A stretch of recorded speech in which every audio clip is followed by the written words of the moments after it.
तो बच्चों इस वीडियो में डिस्कस करेंगे class 9th subject social science annual exam 2025-26 morning shift के पेपर के कंप्लीट सॉल्यूशन को ध्यान से देखकर प्रैक्टिस कर लो इवनिंग शिफ्ट वाले बच्चे, ठीक है। अभी तक जितने पेपर हुए बच्चों सबका सॉल्यूशन अपलोड है, दोनों शिफ्ट का, मॉर्निंग इवनिंग का, ऑल सब्जेक्ट ऑफिशियल आंसर की। तो कमेंट में प्लेलिस्ट की लिंक मिलेगी, देखकर आप तैयार कर सकते हो। तो कर लेना, सीधा आ जाओ क्वेश्चन पर। ध्यान से देखो कि आपने कितना राइट किया था, कितना रॉन्ग मॉर्निंग वाले, और साथ में इवनिंग वाले प्रैक्टिस करते जाएंगे, ठीक है। ध्यान से देखो, फर्स्ट क्वेश्चन है यहाँ पर आपका, 18वीं शताब्दी के फ्रांस के संदर्भ में निम्नलिखित कथनों को पढ़कर सही विकल्प का चयन कीजिए, ठीक है। तो यहाँ पर टाइद नामक कर सरकार द्वारा वसूला जाता था, ये गलत है। 1794 में फ्रांस की मुद्रा लेने को समाप्त कर दिया गया, ये सही है। 18वीं शताब्दी में फ्रांस और अमेरिका का साझा शत्रु ब्रिटेन था, ये भी सही है। तो ऑप्शन नीचे है, केवल एक सही है, केवल दो सही है, केवल एक और दो सही है, केवल दो तीन, दो तीन सही है ना, तो डी लगाना था, ठीक है। फर्स्ट में डी करेक्ट हुआ। अगला, सुमेलित युग्म की पहचान कीजिए। तो यहाँ पर नात्सी सरकार का प्रचार मंत्री हाल्मर साख्त यही था, बाकी ये सुमेलित है, बाकी तीनों सुमेलित नहीं है, ठीक है, बी करेक्ट है। अगला, स्टालिन द्वारा सामूहिकीकरण कार्यक्रम के अंतर्गत सामूहिक खेतों को क्या कहा जाता था, तो कोल खोज, ठीक है, यहाँ पर ए करेक्ट है। इंग्लिश में भी सेम फर्स्ट क्वेश्चन था, इसमें आपका फर्स्ट स्टेटमेंट रॉन्ग, बाकी दोनों ट्रू, तो डी लगाना था। Only second and third are correct, ठीक है। यहाँ पर आपको आइडेंटिफाई करना था करेक्ट मैच, तो बी करेक्ट था, ठीक है। उसके बाद में यहाँ पर आपका ए करेक्ट था, कोल खोज, ठीक है। आगे देखो ध्यान से, कहीं पर कोई डाउट होगा बताना, ठीक। अगले क्वेश्चन पे आ जाओ। अगला क्वेश्चन नंबर 4 है, निम्नलिखित में से कौन सा लेनिन के अप्रैल थीसिस की मांग में शामिल नहीं था। तो प्रथम विश्व युद्ध को समाप्त कर दिया गया, ये था। सारी ज़मीन किसानों के हवाले की गई, ये भी था। बैंकों का राष्ट्रीयकरण किया गया, ये भी था।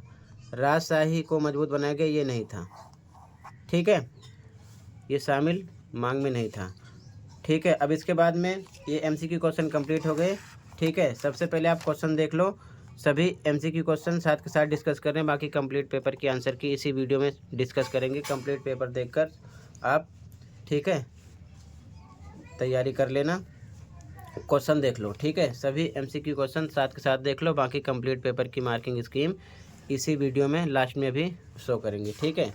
पहले देख लो ध्यान से क्वेश्चन। अब सेक्शन भी स्टार्ट हो गया, एमसीक्यू क्वेश्चन पे आ जाओ। अनीता भारत के उस राज्य के निवासी हैं जिनके अंतर्राष्ट्रीय सीमा नेपाल से लगती है, बताइए अनीता संभवतः भारत के किस राज्य की निवासी है। तो उत्तर प्रदेश, ठीक है। महाराष्ट्र, छत्तीसगढ़, तेलंगाना गलत है, ठीक। इंग्लिश में इधर देखो क्वेश्चन 8.123, क्वेश्चन नंबर 9, 9.12 मैच्ड वाला क्वेश्चन यहाँ पर उत्तर प्रदेश है, बाकी तीनों रॉन्ग हैं, ठीक है। आगे देखो ध्यान से, गलत मिलान पहचान कीजिए, ठीक है। तो गलत मिलान की पहचान करना है। नंदा देवी भारत, ये सही है। नामचा बरुआ भारत, ये भी सही है। गुरुला मानधाता भारत, ये भी सही है। नंगा पर्वत भारत, ये गलत है, ठीक है, डी करेक्ट था इसमें। आगे, विशेषता के आधार पर बताना है। इस नदी का उद्गम अमरकंटक पहाड़ियों के निकट होता है। यह नदी धुआंधार प्रपात का निर्माण करती है, तो कौन सी नदी है। महानदी नहीं है, गोदावरी नहीं है, गंगा नहीं है, नर्मदा है, ठीक है। अगला, शिव सुंदरम जलप्रपात किस नदी पर अवस्थित है, तो कावेरी, गोदावरी, महानदी, कृष्णा नहीं है, ठीक है। अगला, मार्टिन मानसून के दौरान भारत में आना चाहता है, बताइए मार्टिन को भारत किस माह में आना चाहिए, तो जून जुलाई में, ठीक है, सी करेक्ट है। अगला, भारत में सबसे पहले जनगणना किस वर्ष की गई, तो 1872 में, ठीक है। इधर देख लो ध्यान से, इंग्लिश मीडियम में आइडेंटिफाई द इनकरेक्ट मैच्ड। ठीक है, तो डी करेक्ट है, यहाँ पर आपको आइडेंटिफाई करना था। ठीक है, तो यहाँ पर आपका नर्मदा सी करेक्ट है। Question number 13 Kaveri D correct है। क्वेश्चन नंबर 14 सी इन जून जुलाई। 15 में 1872 बी करेक्ट है।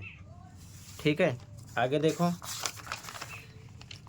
क्षेत्रफल की दृष्टि से सबसे बड़ा राज्य कौन सा है? तो क्षेत्रफल की दृष्टि से राजस्थान है।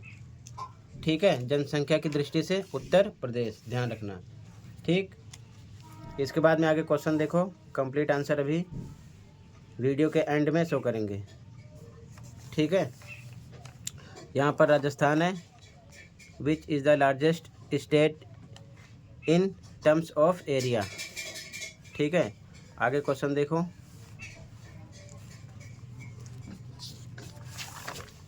सेक्शन सी का MCQ आ गया, ध्यान से देखो। निम्नलिखित में से किस देश में 2015 तक महिलाओं को वोट देने का अधिकार नहीं था? तो सऊदी अरब था वो। ठीक है, ब्रिटेन, न्यूजीलैंड, ऑस्ट्रेलिया रॉन्ग है। भारतीय लोकसभा में अनुसूचित जाति हेतु कितनी सीटों को आरक्षित किया गया है? तो 84। ठीक है, अगला, भारत में स्वतंत्र चुनाव करवाने की जिम्मेदारी किसी संस्था की है? किसी गलत लिखा है, किस संस्था की है? ठीक है, तो भारतीय चुनाव आयोग की। ठीक है, इसके बाद आगे क्वेश्चन देखो, कंप्लीट आंसर अभी लास्ट में देखना। ठीक है, इधर भी देख लो ध्यान से, इंग्लिश मीडियम में भी सेम। क्वेश्चन नंबर 21 में सऊदी अरब, ठीक है ना, यानी अरबिया अरब हो जाएगा। 22 में सी राइट है 84। 23 में election commission of India, A correct है। आगे क्वेश्चन देखो, सॉल्यूशन लास्ट में देखना। ठीक है, ध्यान से देखो, क्वेश्चन नंबर 28, यहाँ पर अनुच्छेद था, पढ़कर आंसर देना था। तो क्वेश्चन को देख लो, आंसर अभी लास्ट में देखना। अब सेक्शन डी आ गया, MCQ देखो, मानव पूंजी निर्माण के संदर्भ में निम्नलिखित में से कौन सा कथन सही नहीं है? यहाँ पर जो कथन सही नहीं है उसे बताना था। श्रम की उत्पादकता बढ़ाता है, बिल्कुल सही। जीवन की गुणवत्ता में सुधार करता है, बिल्कुल सही। आर्थिक विकास में कोई भूमिका नहीं निभाता, यही गलत है। शिक्षा में निवेश को शामिल करता है, ये भी सही है। तो सी करेक्ट है, क्योंकि यहाँ पर नहीं की बात कर रहा है। ठीक है, इंग्लिश में भी सेम, क्वेश्चन नंबर 28। ठीक है, सेक्शन डी, यहाँ पर आपका ये भी करेक्ट, ये भी करेक्ट, ये भी करेक्ट, तो करेक्ट नहीं है यहाँ पर सी। ठीक है, आगे देखो ध्यान से, क्वेश्चन नंबर 30, निम्नलिखित में से कौन सी गैर आर्थिक गतिविधि है? कारखाने में काम करना, निजी विद्यालय में पढ़ाना, परिवार के लिए भोजन बनाना, नर्स के रूप में कार्य करना। कल मैंने आपको समझाया था ना, तो परिवार के लिए भोजन बनाना, क्योंकि इसमें भी पैसे मिलेंगे, इसमें भी और इसमें भी मिलेंगे, जबकि इसमें ऐसा नहीं है, इसीलिए परिवार के लिए भोजन बनाना यहाँ पर गैर आर्थिक गतिविधि है। ठीक है, बाकी सारी गतिविधि में पैसे मिलेंगे। ठीक है, अगला क्वेश्चन असर्शन रीजन वाला था। तो अभिकथन है, निर्धनता केवल आय की कमी को नहीं दर्शाती है, बिल्कुल सही। कारण, निर्धनता में शिक्षा, स्वास्थ्य और सम्मानजनक जीवन की कमी भी शामिल होती है, बिल्कुल सही। और ये इसका एक्सप्लेन कर रहा है, तो ए लगा देंगे। ठीक है, ए करेक्ट है यहाँ पर आपका। ठीक है, अगला, निम्नलिखित में से कौन सी योजना निर्धनता उन्मूलन में सीधे संबंधित है? तो महात्मा गांधी राष्ट्रीय ग्रामीण रोजगार गारंटी अधिनियम। ठीक है, इंग्लिश मीडियम में भी सेम, यहाँ पर सी करेक्ट है आपका। असर्शन रीजन दोनों करेक्ट है, रीजन असर्शन का एक्सप्लेन कर रहा है, तो ए लगाएंगे। ठीक है, assertion A, both assertion A and reason are correct, and reason R is the correct explanation of assertion. ठीक है, इसमें भी करेक्ट है। क्वेश्चन नंबर 32 में, क्वेश्चन नंबर 33 है, असर्शन खाद्य सुरक्षा का अभाव भुखमरी का कारण बन सकता है, बिल्कुल सही। भुखमरी केवल प्राकृतिक आपदाओं के कारण होती है, ऐसा नहीं है। तो यहाँ पर कथन 1 सही है, कथन 2 गलत है। ठीक है, बी लगा देंगे। अगला, निम्नलिखित में से कौन सा खाद्य सुरक्षा का घटक नहीं है? तो भोजन का निर्यात ये खाद्य सुरक्षा का घटक नहीं है, बाकी ये भी है, ये भी है, ये भी है। ठीक है, अगला, अब आगे क्वेश्चन देख लो, आंसर की लास्ट में डिस्कस करेंगे, फिर मैच करना। फर्स्ट स्टेटमेंट ट्रू है, सेकंड वाली फॉल्स है, तो बी लगाना था। Statement first is correct and statement second is incorrect. ठीक है, यहाँ पर ये तीनों हैं, ये नहीं है, तो यहाँ पर नोट की बात कर रहा है, तो ये आ जाएगा फूड एक्सपोर्ट। ठीक है, आगे क्वेश्चन देख लो। अभी आंसर की में कंप्लीट पेपर का आंसर देखना। तो टोटल क्वेश्चन कंप्लीट हो गया बच्चों, इतना ही था। अब ध्यान से देख लो कंप्लीट पेपर की आंसर की और अच्छे से प्रैक्टिस कर लेना। ओके, ध्यान से देखो सॉल्यूशन को। ओके, तो बच्चों ये आंसर की है इस पेपर की। ठीक है, ध्यान से देख लो कंप्लीट पेपर की आंसर की और प्रैक्टिस कर लेना। ठीक है, सेक्शन ए का आंसर यहाँ से स्टार्ट है, जैसे कि फर्स्ट में डी, सेकंड में बी, थर्ड में ए, फोर्थ में डी, फिफ्थ में ए करेक्ट था। ठीक है, सॉरी फिफ्थ के पॉइंट है, ये एमसीक्यू नहीं था, 3 पॉइंट है। ठीक है, इसी प्रकार ध्यान से देखते चलो आंसर को। ठीक है, इसी प्रकार ये अथवा का आंसर है। ठीक है, फिफ्थ में, और एक क्वेश्चन नंबर 6 में first second third fourth point है, कोई 3 लिखने थे। ठीक है, क्वेश्चन नंबर 7 में ए का आंसर है, ये सब पॉइंट हैं 7 के। ठीक है, 7 में अथवा का आंसर है, बी का आंसर है, first second third fourth fifth point हैं। क्वेश्चन नंबर 8 में 8.1 का आंसर, 2 का आंसर, 3 का आंसर है। ठीक है, क्वेश्चन नंबर 9 का आंसर 9.12। क्वेश्चन नंबर 10 में डी ऑप्शन था, 11 में डी, 12 में सी, 13 में डी, 14 में सी, 15 में बी, 16 में सी, 17 का आंसर है, ये सभी पॉइंट हैं। आंसर नंबर 18 है, पॉइंट है। ठीक है, आंसर नंबर 18 के। आंसर नंबर 19 ये सभी पॉइंट हैं।